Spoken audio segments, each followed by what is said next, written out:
Packers fans, welcome to On My Block Podcast. I'm your host, Mike Wahle. Thank you for listening. If you're enjoying, please subscribe, rate, review anywhere you find your podcasts. You could certainly, here, let's just watch this. That's a cheap shot now. Back then, in the good old days, you could knock people off the pile without getting fined. It's because the NFL is not the NFL anymore. But nonetheless, if you're enjoying, please subscribe, rate, review anywhere you get your podcast. You can follow me at MikeWall68 on Twitter, Process to Perform, and Instagram. And if you're enjoying this on the video version, please hit that subscribe button, like and review us on our YouTube channel, Process to Perform, youtube.com/Process to Perform. Amon's out this week. I will do the best I can with a limited resources that I have, meaning mental capacity and wit. Thank you to our sponsor, BetOnline. BetOnline AG is the number one source for all basketball information, stats, news, and scores. Get the latest playoff odds and lines, including player reports for this year's NBA hockey. God, everything just ended. Champions League last week. God, what an exciting last 2 weeks we had, even without football. But BetOnline is your sports information headquarters this season. We've got you covered for all your sports wagering needs: basketball, baseball, hockey, right down to UFC, boxing, and even esports. So BetOnline is the fastest and easiest way to get your betting information, including live betting options and your favorite casino and card games you can play right from your own home. So head to the website today or use your mobile device to get in on the action. Be sure to use our promo code BELIEVE, that's BLEAV, to receive your 50% welcome bonus on your first deposit. BetOnline, where the game starts. And we're going to start today by just asking a couple questions. We've got some listener questions today. Thank you for all of those of you that got in time for the show. As far as the listener questions, we get back on Twitter. Listen, I want to start with this because you're kind of thinking about this team, and obviously, you know, the biggest blow you can take to a team is losing your Hall of Fame quarterback, and we'll have to see how that plays out. And I'm sure that's one of the questions we'll tackle today. But we're heading into this now post-mini camp break in between. This is kind of the long summer drought, right? There's nothing going on in the sports world. It's a really boring time to be an American fan of sports, at least. Maybe you watch Formula One, maybe you watch tennis and golf. I don't know. Whatever. But Packers head into this break, and we've got, I think I have this right, 7 first-round picks on defense. Is that 8 now with Van Ness? So maybe 8 first-round picks? An all-pro left tackle, David Bakhtiari. A Pro Bowler, Elton Jenkins at left guard. 2 Pro Bowl caliber running backs with Aaron Jones and A.J. Dillon. A first-round pick at quarterback. And what I would just call extreme athletic upside at the tight end position and at the wide receiver position over maybe a couple years prior as an entire unit, because you bring in Reed. Obviously, Christian Watson's top notch from an athletic standpoint. Romeo Doubs. You know, we don't have a Devontae Adams, but I'm just saying, if you look at the room, that's a pretty athletic room. And then that tight end, there's no denying that tight end room is going to be one of the more athletic tight end rooms maybe in the entire league, as far as being able to do everything that is required of a tight end. I'm not talking about the Kyle Pitts, Atlanta Falcons, doesn't even know how to get in a three-point stance. I'm talking about real tight ends playing the tight end position at a high level. So my question is, most places have them having 7.5 wins. Aren't they better than that? Is this team getting overlooked? Is this team getting, I don't want to say slept on, but has Goody done a good enough job from a draft position standpoint that we should be thinking about this team in a little bit high, even though you're losing your quarterback? Should we be thinking, man, this is a better football team than 7.5 wins? And let's be honest, not a very strong division. Because you think about this division, Vikings, I don't think anybody's picking the Vikings to win the NFC. There's a lot of questions going on up there. Kirk Cousins, the last year of his contract. The Detroit Lions are kind of the fan favorites, I think. But this is not a strong division by any means. Let's just go down these opponents. Chicago Bears. Justin Fields, a quarterback. I think they're going to be vastly improved. I love the pick that they made at the right tackle position in the draft. The kid from Tennessee. They're going to be improved, but they still got rid of their 2 best defensive players last year, either Robert Quinn and Roquan Smith. You still got rid of your 2 best players. Now your offensive line might be better. They're not going to be great. You get the right tackle. He's a stalwart now for a long time. The left tackle still a question mark with the 5th round pick last year. I love that Chase Claypool. They've shown they don't like his work ethic. Like, yeah, really, there's a huge shocker. Coming out of stuff that you've just heard about him and his antics on the field. I think that's a winnable game. Atlanta Falcons at Atlanta Falcons. Atlanta Falcons have a pretty good running game. Pitts is going to be a problem for our secondary. We'll have to see we'll have to see at the quarterback position how that is evolving. But we got 2 young guys playing, so we'll probably wash them out a little bit. So that might be an L. New Orleans Saints at home, that could be an L. Detroit Lions at home. We haven't done historically very well against the Lions. Dan Campbell's got those guys ready to play this team in particular. That's a prime video game, by the way. Now at Las Vegas Raiders. Where I'm looking at the schedule right now, you could be 1-4. I guess you're right. This isn't a great, you got your bye week. Denver Broncos at Denver. You have to think Sean Payton's going to get Russell Wilson right. Minnesota Vikings, you can take the W there. Rams probably take the W there. Pittsburgh Steelers at Pittsburgh. I don't like betting against Pittsburgh in Pittsburgh. That's going to be a tough game. Los Angeles Chargers at home. Justin Herbert, new offensive coordinator. Is it going to be better? They're going to run the ball more than they did. The weird, there's a whole thing going on where like Kellen Moore didn't run the ball enough. They ran the ball like 5th highest in the league last year at Dallas. Talking about the new offensive coordinator for the Chargers. They're going to run the ball more. Austin Eckler is one of the best players on the team. They'll figure that out. They'll adapt kind of a play action longer game for Justin Herbert. I think they're going to put up points. It'd just be interesting to see what they can do on defense. That could be a game that we can win. At Detroit Lions, I think we're split against the Lions. They'll be 1-1 like we always are.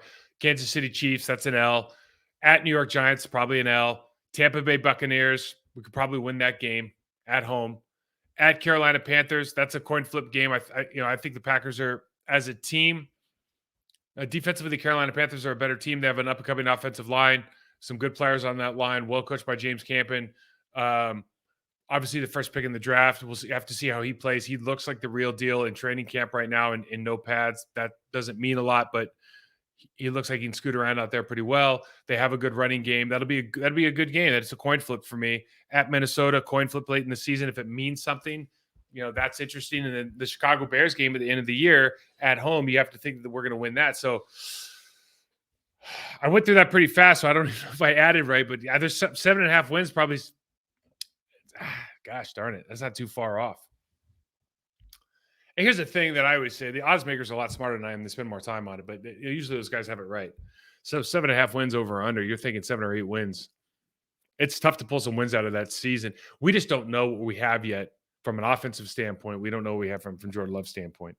And with that said, I'd want to think about 3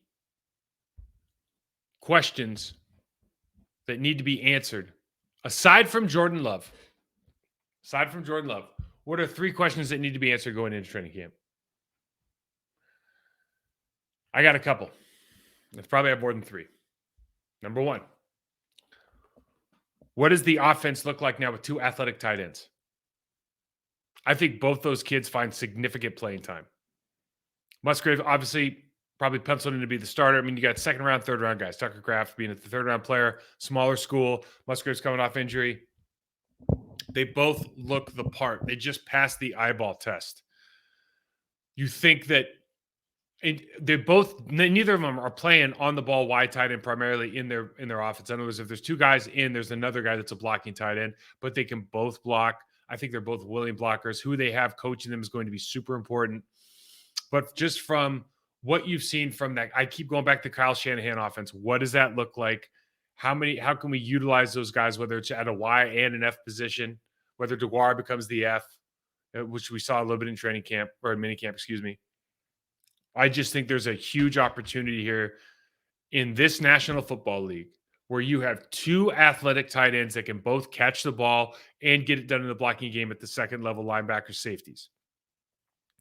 Defenses do not know how to play that. The pendulum has swung from 12 personnel all the way over here to exclusively like 11 personnel and you're going to get, or even like you're going to get 4 or 5 wide receivers on the field. The tight end's not going to be able to block, so he's really just a slot wide receiver. And you have 2 guys that can block in the game all the time.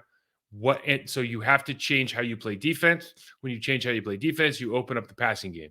So I just think there's so much we can do from a run game standpoint because you have avid blockers with good bodies. Like these guys are both 240 plus. They're fast and they're just capable. They can be good route runners. They have good hands. I just think there's so much you can do with that offense. I'm so excited to see what that brings. 2, along the same lines. Do we think Christian Watson can take that next step and become what I just call a game plan guy? There's a handful of guys in the league at wide receiver at any position where the defensive coordinator, as they put up, so you get into the room on Wednesday, you sit down, you crack your drink, you get a sip of water, you put in your tobacco or your chewing gum, whatever it is you're going to get yourself through the meeting. You open your notebook, you pull out your pencil. The defensive coordinator walks up to the front and he says, here's their team, and the scouts usually put up like a chart, and they'll have like a color coded chart. So like if you're a green player, you're like Hall of Fame worthy. Blue is a solid starter. Red, average. Yellow, not bad. And whatever the last color is, brown means that if you lose a single rep to this guy, you should be kicked off our team. And this, what the scouts say, by the way, usually doesn't line up with what the players and the coaches think, but that's not relevant. But the coordinator will come up and he'll say, listen, we got to stop this guy. And they'll point to, obviously the quarterback or the running back or the tight end or the wide receiver. If it's Walter Jones, they'll point at the left tackle, and they'll have a plan for those guys. But the important part is, what I'm trying to bring up is Christian Watson. If this team wants to take the next step, Christian Watson has to be a guy that defensive coordinator circles. Hey, we got to cloud one guy over the top all the time. We got to run bracket on him. We're not going to run press man. Like, he's too fast, too big, too strong.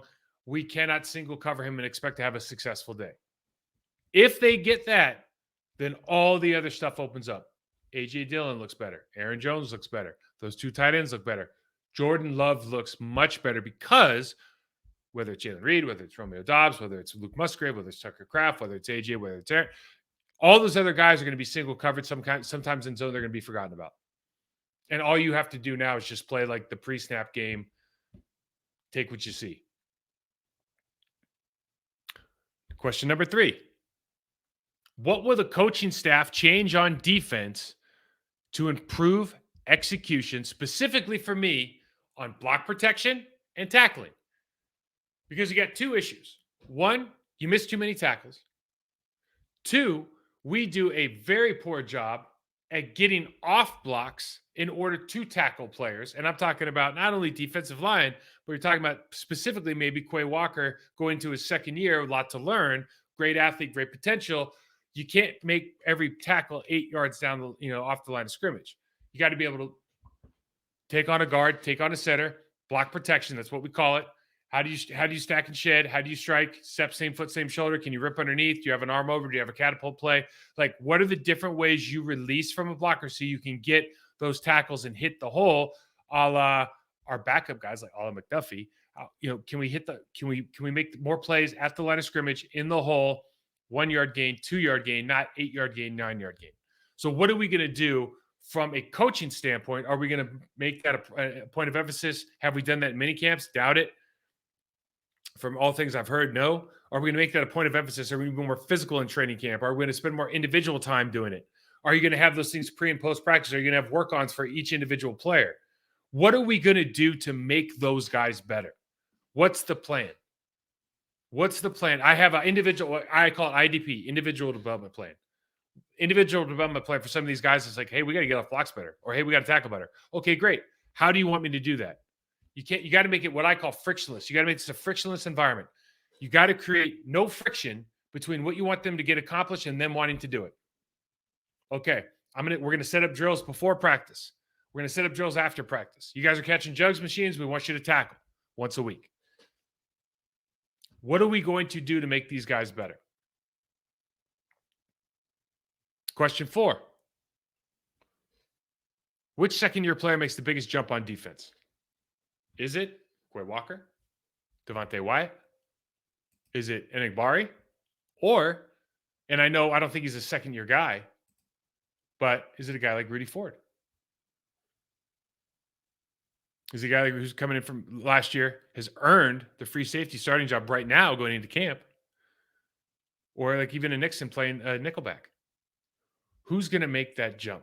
Now, for me, the guy that we want to see is Devontae Wyatt because we're missing production at that position now, getting rid of Meaney and Lowry. And when you look at, we'll tackle this a little bit later, when you look at the best defensive lines in the league or the best defenses in the league, a lot of the power comes up the middle. And Kenny Clark is a very, very productive player. I know statistically he didn't have his best season last year. He's still a guy you have to game plan around, you have to be aware of, especially, you saw early in the season, especially the Minnesota game, the first game of the season. He's out there killing people, but sometimes you have to take on too many double teams. You have to create that second player that can provide a push. Meaney and Lowry did that 2 years ago, not as much last year.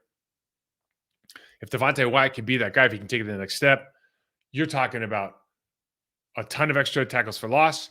You're talking about, probably knocking a yard of yards per carry off the average for the team. More tackles for Devondre Campbell, more tackles for Quay Walker towards the line of scrimmage. All these things, having that defensive tackle as a real stalwart and a playmaker makes a huge difference. And Devontae Wyatt's one of those penetrating kind of guys that can, maybe more than Kenny, is just a natural. He just kind of comes off as a natural pass rusher to me.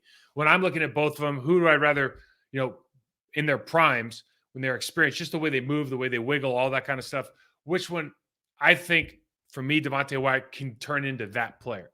So for me, I hope it's that guy. Quay Walker could take a big leap. Certainly. Enigbari, he might get some chances here early in the season because of the injury to Rashawn Gary and what that looks like.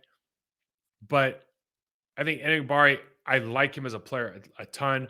Unless there's just a certain size at which you stop fearing people, right? Like if you get a defensive end, if you get down to, let's be ridiculous about it. If you get down to 200 pounds, I don't care about you, right? You get up to 265, I'm going, man, you can bull, there's a lot of things you can do. It's not just speed. So the last question with defense is can Lucas Van Ness, I think he was the 13th pick in the draft. And listen, you got to remember, like, coaches were telling him to stay in school for another year. There's a lot of kind of, is this the right idea? He knew he was going to be a combine killer. Can he live up to that 13th pick? Because for me, the 13th pick is like, you got to be an automatic starter and you got to have a big impact player. And what does that look like in the Green Bay Packers defense? Because you got Preston Smith, Rashawn's coming back, so he could start early. Certainly, I don't know if he's ready to do that, but he could start early. He certainly has the athletic tools. Doesn't have the experience, doesn't have the football intelligence, but what does that learning curve look like? What what defines a good year from him? Can defeating a tight end consistently be considered good enough for a good year in the run game? Does he have to have 5 sacks? Is 5 sacks good enough in his first season? What are those statistics? And I think for me, I think the most important thing is, can you defeat your blocker and can you create pressure on the quarterback? Let's not say sacks, but can you force the quarterback to get off his spot? Can you do that against a tackle, a tight end, whoever's coming out of you? Do you know how to defeat chip blocks? And then I guess part of that is going to be, if you move him around, he can be a jack of all trades, master of none. If you keep him in the same spot and let him get good, it might take longer, but in the long term, he'll be better. So what approach do they want to use? Because I don't think he's, at this stage, certainly not a finished product and not a polished product, but I think he certainly has the measurables, and obviously whatever was said in the interviews, he's got the cognitive and emotional traits that the Green Bay Packers want. So then what you're really talking about is like, what is the situation that is going to project him into an all-pro? Because that's what a 13th pick in the draft should be, a defensive end for the Green Bay Packers. He should be an all-pro player. So what does that look like? Where do we need to put that in? So those are the questions that I had for this team looking in. But luckily, I had some listener questions. People were nice enough to give me a couple. So I'm going to hit you with 5 today. We have more than that, but I'm just going to hit you with these first 5 that I saw. The first one, what will be the toughest thing for a new quarterback coming in? Talking about Jordan Love, obviously. What would be the toughest thing for a quarterback coming in, albeit he's 3 years into the system? The toughest thing about coming in for Jordan Love, there's a handful of things, right? The first is you're the quarterback of the Green Bay Packers, have been 30 years of Hall of Fame play, and you got to live up to that. Like there's a burden on your shoulders that um, we can dismiss it. He can talk around it. Listen, 30 years of Hall of Fame play, you're the next guy up. That is it. If you're an athlete, you're saying, okay, I embrace that, but there is pressure there. You got to figure out how to deal with that. You got to figure out how to deal with the media and all everything that comes with being QB1. Now, being in Green Bay is way easier than being in New York City or being in Los Angeles. Like you're not in a media.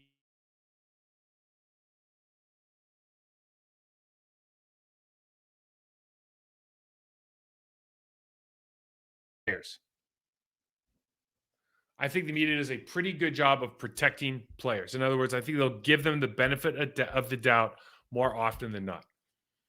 On the field, I think this offense is going to be extremely user-friendly. I think the Shanahan offense, that tree, has proven to be extremely user-friendly. Matt LaFleur has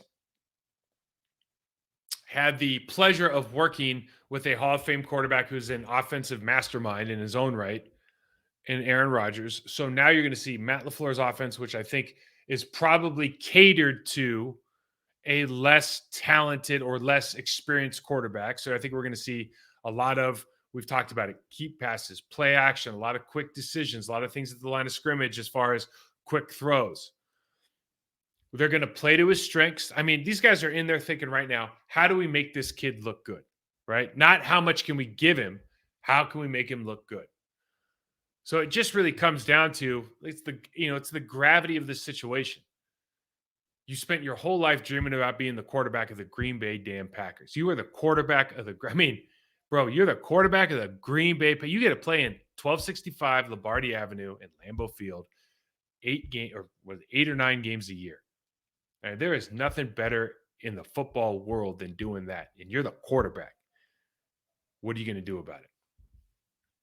That's the question that he's got to answer every day. I think all the other stuff, he's got the physical traits. He's a hard worker.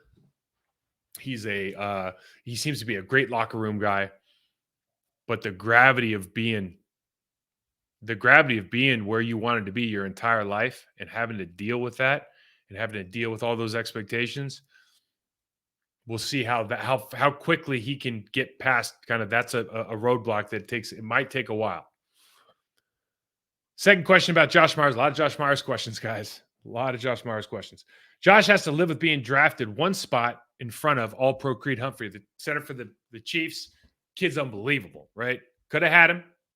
We have Josh Myers. Creed Humphrey's right now, he's a better player. No question about it. Just as you're optimistic about Myers turning things around. We talked about this a little bit last week. Yeah. Look, people have bad seasons. I know. Believe me. You could turn things around. What happens is when you have a bad season, you have to figure out why. And what the NFL doesn't do a great job of, quite frankly, I'm talking about players, I'm talking about organizations, is they don't always figure out why. And let's just keep it real simple. What changed from year 2 to year 3 with you?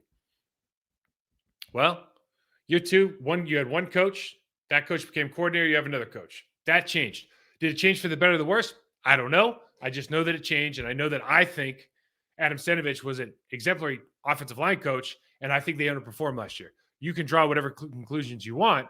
I don't know anything about their methodology, what they talk about in the meeting rooms. I'm just telling you what I saw and giving you my opinion. Technically, he has good feet at times, but he has poor, inconsistent footwork. Your footwork is the base level requirement for being a good offensive lineman. So if your footwork's not automatic and consistent, efficient, accurate, you are not going to be the player you want to be. If you fix that and you hold yourself, in other words, if you're holding yourself to these standards, there's no reason you don't have a bounce back here. There's no reason you don't. Everybody thought you were next coming Corey Lindsey, myself being one of them. Same school, same body type. There's no reason you're not that guy. You have everything you need to be that guy. You just have to go out there and take what you want. Question 3, your thoughts on Matt LaFleur since he's taken over. I think this is a very unfair question. Not to ask it, but you have Aaron Rodgers. And it's like, yeah, I mean, listen, it's like Bruce Arians gets Tom Brady, they win a Super Bowl. Like, it's not, Bruce Arians been a good coach since forever, right? He was a good coach when he had Carson Palmer in Arizona. He was a good coach when he had Jameis, but he didn't win a Super Bowl until he got Tom Brady, because Tom Brady's greatest of all time. Aaron Rodgers is somewhere on that Mount Rushmore conversation. So it's hard to say how good Matt LaFleur is. And I think this is what's kind of interesting about this season is you're really going to see what culture he actually has for this team, because you don't have that monster influence in a Hall of Fame quarterback. And the one thing that we have seen is defensively, with the tackling we talked about, some offensive inconsistencies.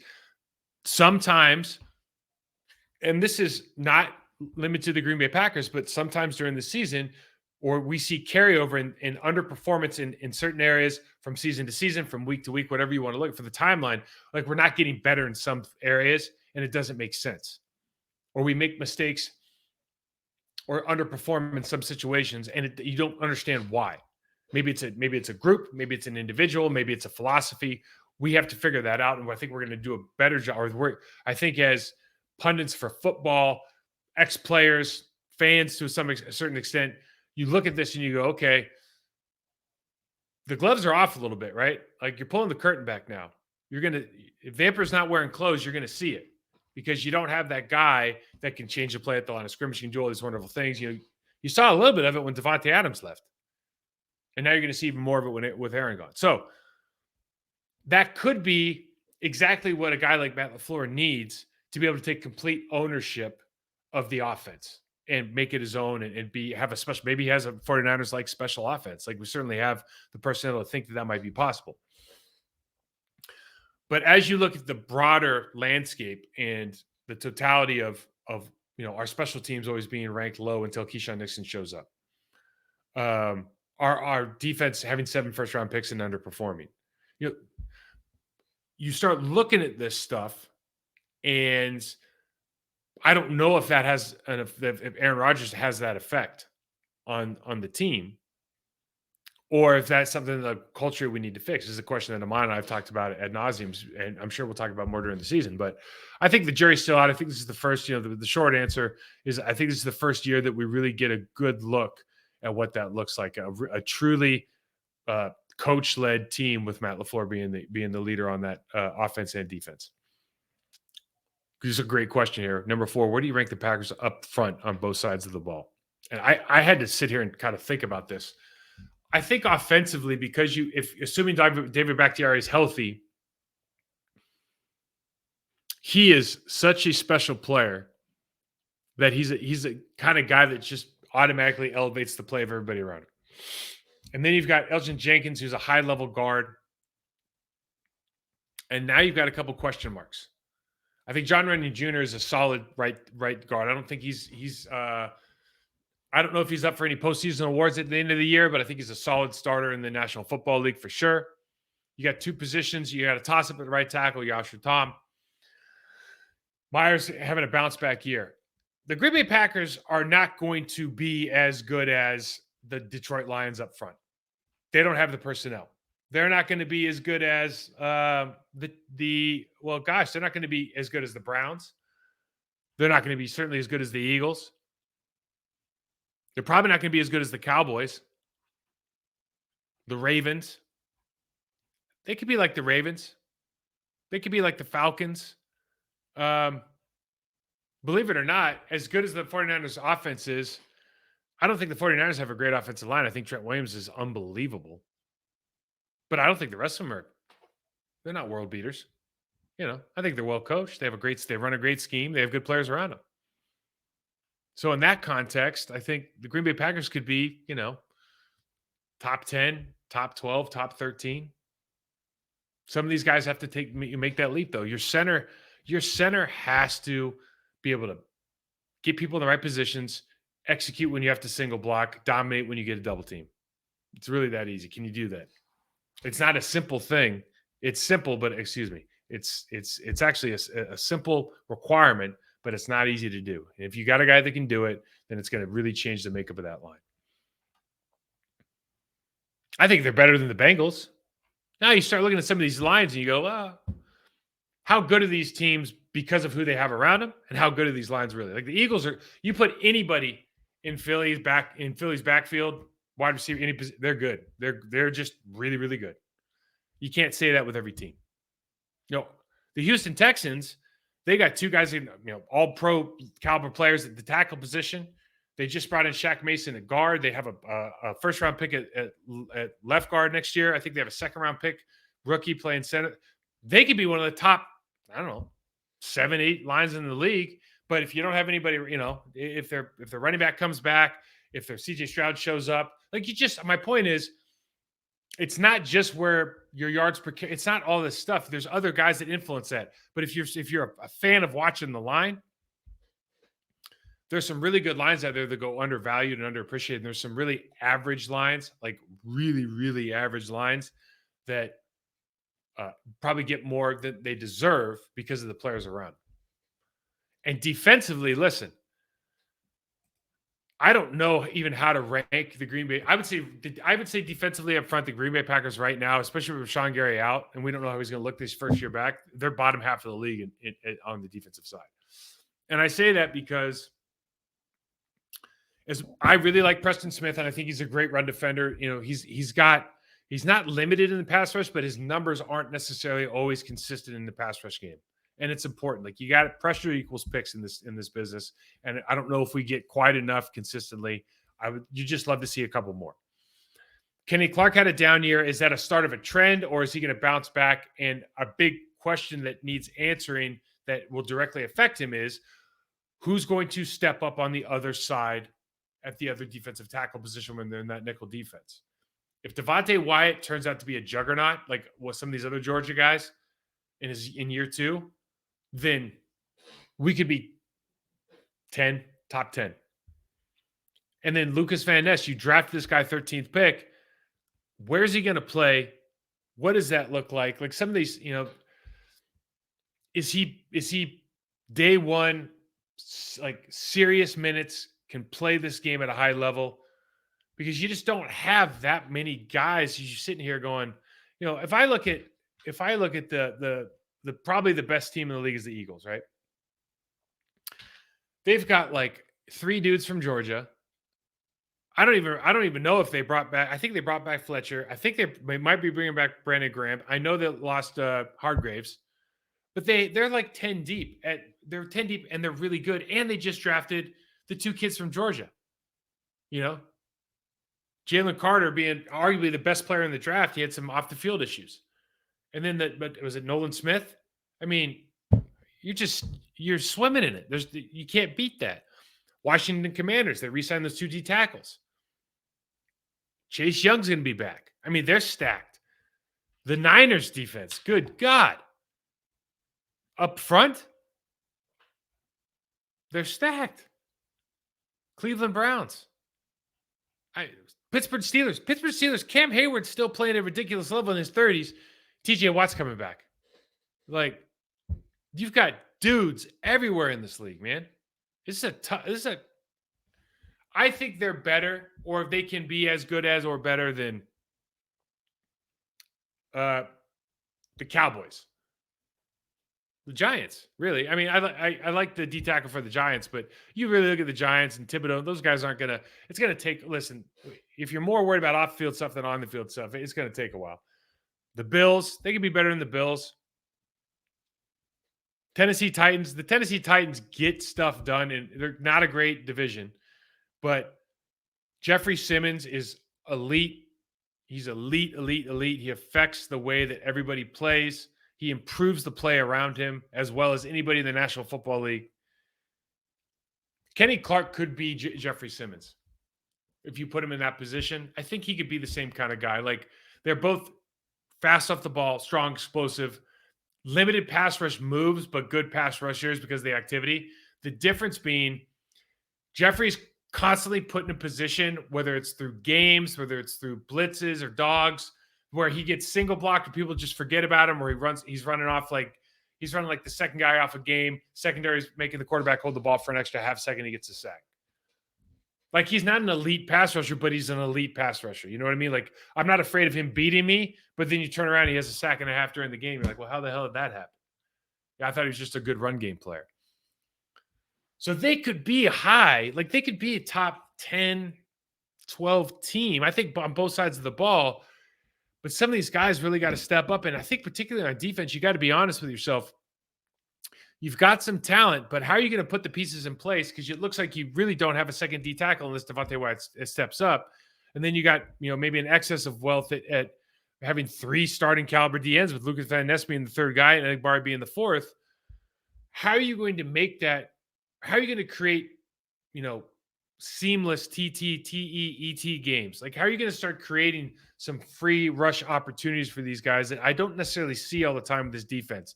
That bend but don't break, cover 2 shell, blah, blah, blah defense. It doesn't spotlight these guys in the way you want. Like if Rashawn Gary comes back and he's got to go single up the right tackle all day, great.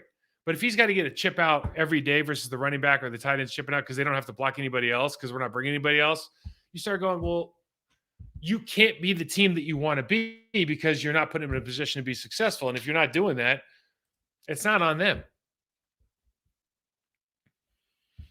Number 5. I had a problem with this. I take pause with this one. We've often heard quarterback is the toughest position coming into the league. That might be true mentally, but you cannot consider the toughest position in the league something where you don't have physical confrontation every snap. Tight end likely right behind it. I've never heard that before. The person who said this like it was canon. I started thinking about it. He might be right because you got to think about offense. You got to think about the run game, the pass game. You're asked to do. It just depends. Like if you're a real tight end, yeah. If you're a guy who lines up in the slot, probably not. The question is, what are the next 2 or 3 toughest positions to just come out and start and be effective in your opinion? And the way I would say it is this. All things being equal, I think the more decisions you have to make, the harder it is. Okay? The closer to the ball that you get, the more compact the information is. So in other words, if you're playing wide receiver and you're singled up, you got to look at the receiver, you look at the safety rotation. It's kind of like a big space to figure that stuff out.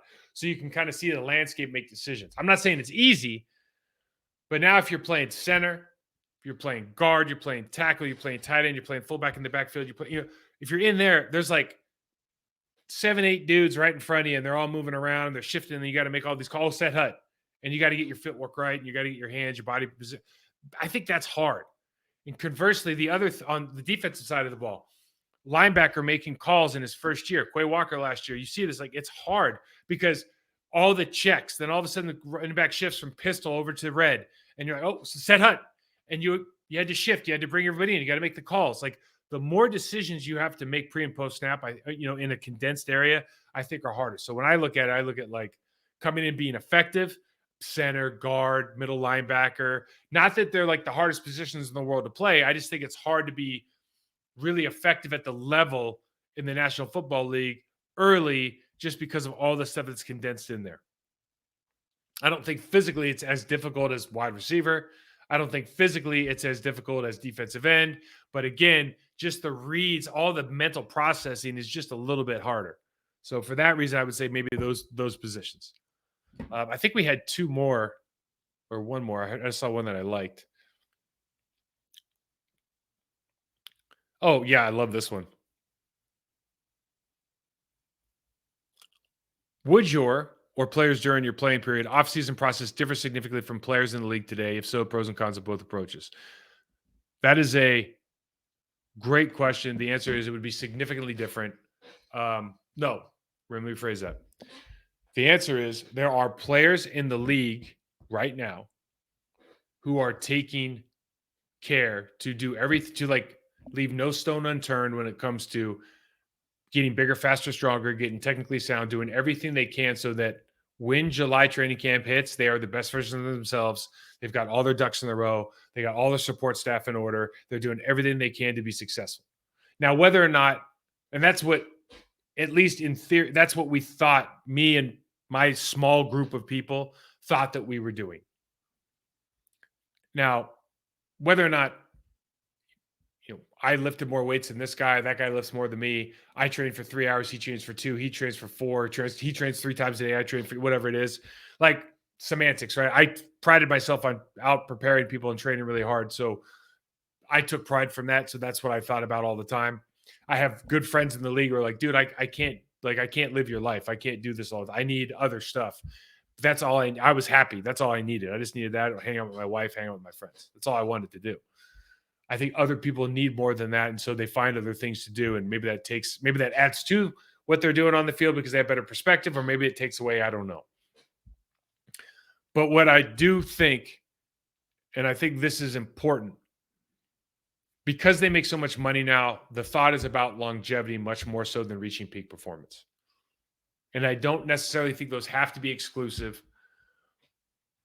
but I think we've made them exclusive. I think guys look at it like, why am I going to blow out and go as hard as I can right now? Where if I just kind of take a slow and steady pace, I can still play at a high enough level to make a ton of money, have success in this league. The competition's doing the same thing, and now I can play for maybe 13 years instead of 6, or instead of 10, or 15 years instead of 12, and I can make $10 million a year. That's $30 million. It's that math works for me, as opposed to, hey man, I'd rather burn out than fade away. I'm gonna go as hard as I can. I'm gonna be the best player I can. And if it lasts 8 years, great. If it lasts 10 years, great. If it lasts 12, I don't know what that looks like. But right now in this moment, I'm going to be as best as I can. I'm going to do things as best as I can. I think perspective, money, all that stuff has changed a little bit. Branding has changed a little bit. I don't know. I don't think it's for the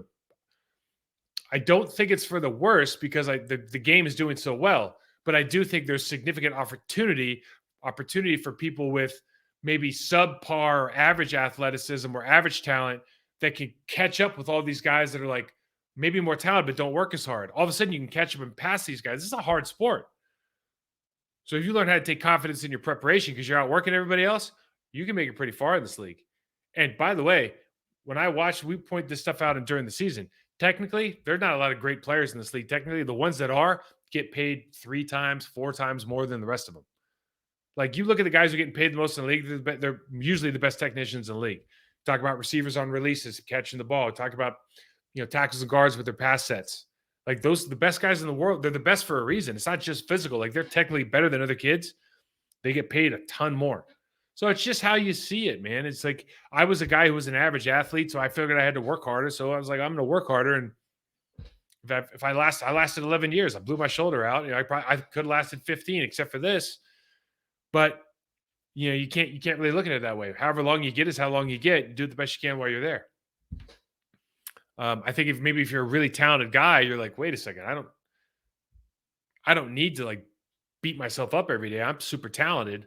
I've got all the, I just have a processing speed that's better than everybody else's.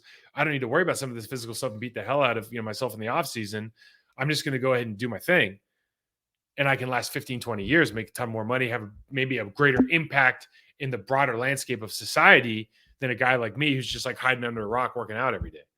So it's food for thought. It certainly is a lot of that comes down to just what you prioritize and what's important to you, and I think that changes for everybody, and it doesn't make it right or wrong, but certainly I have a very specific way I'd like to do things, and it worked for me. So we're going to take a couple of weeks off, as are the players. We will resume the week before training camp. Guys, thanks for watching. We've grown this thing a little bit, and I hope to grow it even some more during the season. We're going to have a lot more film and breakdowns of specific plays and players during the season, during the games, to give you some really good game analysis. So hope you're enjoying this. Continue to enjoy this summer. We'll talk to you in a couple of weeks. Thanks, everybody, for watching. And